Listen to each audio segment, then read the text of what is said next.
Hi everyone, hope you're all doing well. Today I'm going to talk about a new stock I have started buying. I started buying this stock around about 2 weeks ago after it reported earnings. I did drop a few hints on the YouTube channel that if they do good earnings, I will become an owner of this stock. And in my opinion, they did do good earnings, so I did start buying some shares into this one. It's a bit of a turnaround play. This stock has been in the dumps for the last kind of year and a half, I would say, and I look at it now and I think, you know what, the business is now starting to turn around, and looking at the valuation, I think the risk to reward here is pretty good. So we'll take a look at it. Hope you enjoy it. Hit the like button. Let's get started. Now before we do start, just a little shout out on the Patreon. I did drop an exclusive video yesterday which was a look at the earnings from AMD's, which I thought were very good. Disney's earnings, and also a stock I never talked about before on the YouTube channel, which is Elf. A lot of talk about, is that an opportunity to buy that stock on YouTube, social media, X, even the Discord. So I had a little bit of a look into that one as well, and hopefully I'll have another exclusive video for you guys looking at some more earnings very soon. But if you do want the exclusive content, links in the description. £6 a month, or you can play yearly, which works out as 60 something pound for the full year, which isn't too bad, and obviously you support the YouTube channel as well. And if you do want to start investing, join through the link in the description for Trading 212. You join that platform, you'll get a free share worth up to £100. That's personally the investing platform that I use. But let's get stuck on today's video. So the new stock I have been buying, and a bit of a turnaround play, is Enphase Energy. So I said to you guys, if they do strong earnings, I am going to come and buy of this stock, because I've seen the turnaround starting to happen in the financials, and that's enough for me to go, you know what, I'm going to start buying into this stock. But if we just zoom out a little bit, you can see in the last year, it's not had a good year. The stock is down around about 45%, and really the stock kind of peaked during the back end of 2022, 2023. So we saw a bit of a tough market during that time, but for Enphase, they've not really showed any bit of a bounce back since that time. In fact, it's just gone lower and lower, and the stock's actually down nearly 80% since the 9th of December 2022. Now, unfortunately, there's a few people in that stock that have probably sold out at a bit of a loss or holding the bag still. For me, I look at that as going, you know what, $64 for this stock, and I'm starting to see the financials turn around. I actually think this could be a little bit of an opportunity, and I'll show you why I think it's a little bit of an opportunity today. So the business itself, I'm going to start with the business itself, and then we'll go on to why it dropped. So the main bit of the business here is these microinverters. So what they do is it is involved in the solar energy space. Solar energy, I think, will continue to grow for a very long time. I think there'll be more of a switch to solar energy going forward. Everyone get a little bit cautious around the planet and helping the planet through emissions. Solar energy should continue to grow going forward, especially in the US and also into Europe. There's major growth drivers going forward. It does go through little cycles now and then, but it is forecast to still grow at a decent CAGR.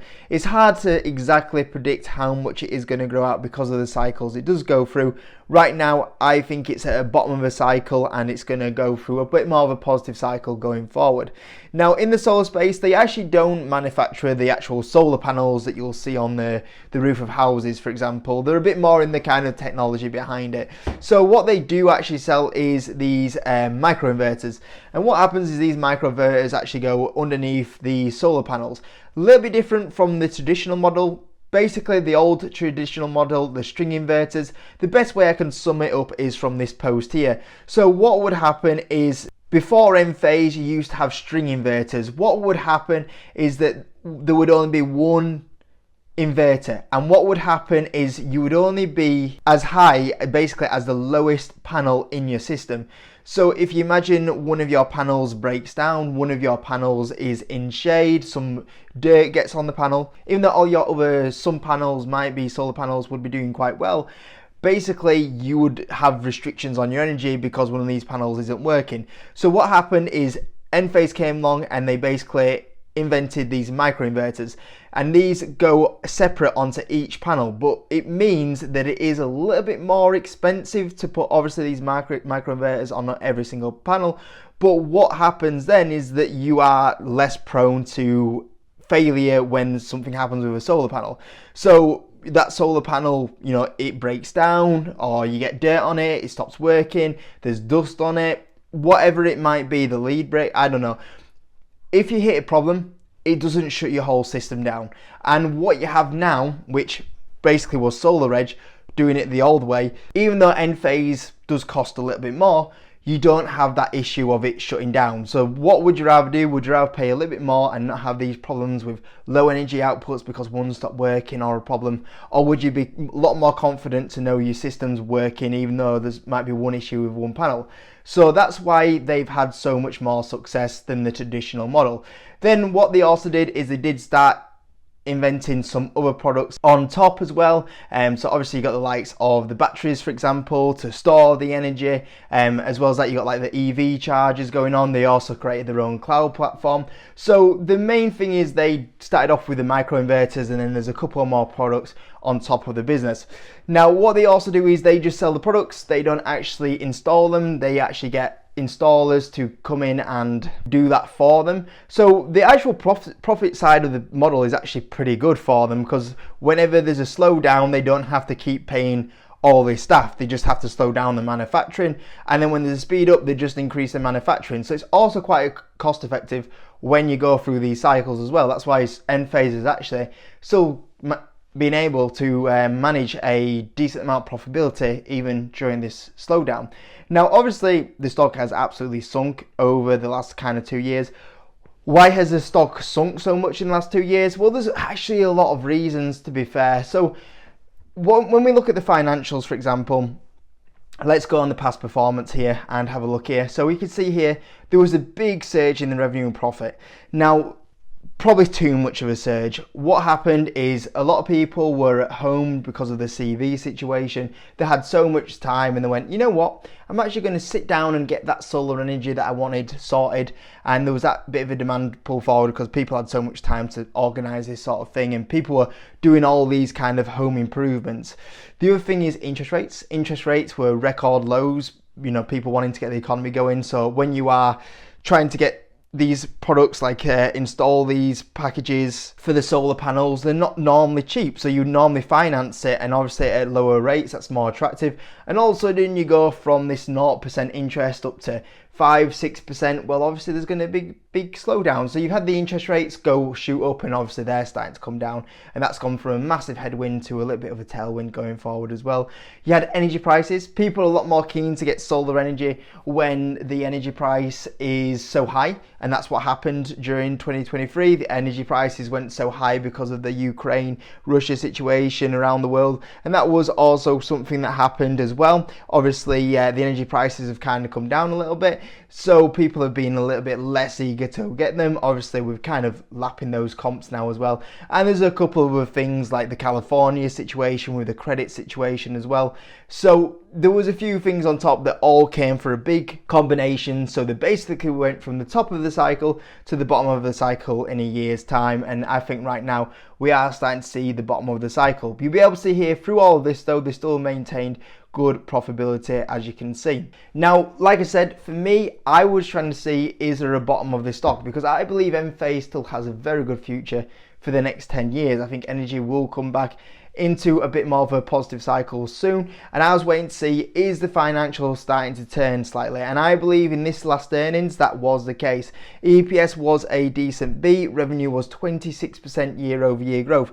Now a few people are pointing out that there was a safe harbor revenue, as you can see here, which is sales made to a customer who planned to install the inventory over more than 1 year.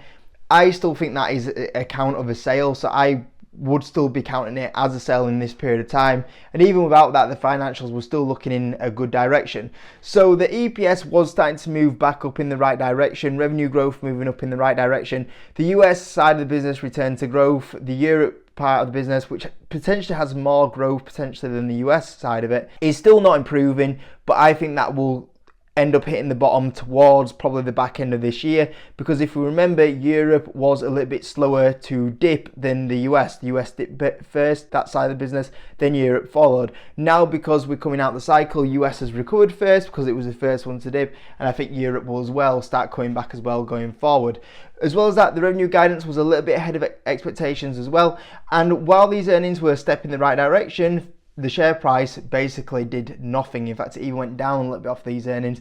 And I thought, hold on, we just had a little bit of a good improvement there. Why are we going down on that? And if you actually look at the next quarter's guidance, we're expecting the year ago EPS to go from 0.35 up to 0.72. That EPS and profit is starting to recover. We're expecting 36% revenue growth next year. Overall, in a current year basis, we're expecting a nice improvement in the EPS and 16% revenue growth, and next year as well, nearly up to 20% revenue growth, and once again, another improvement on the EPS side of it. If we're growing at 20% and we're doing $4.19 on a stock that is valued at $64, yeah, I think that is actually a pretty good valuation. As well as that, Enphase are currently doing a big share buyback. Back in 2023, July 2023, they did announce a 1 billion of shares to be purchased. They've still got, I think, about half of that share repurchase program going on at the moment.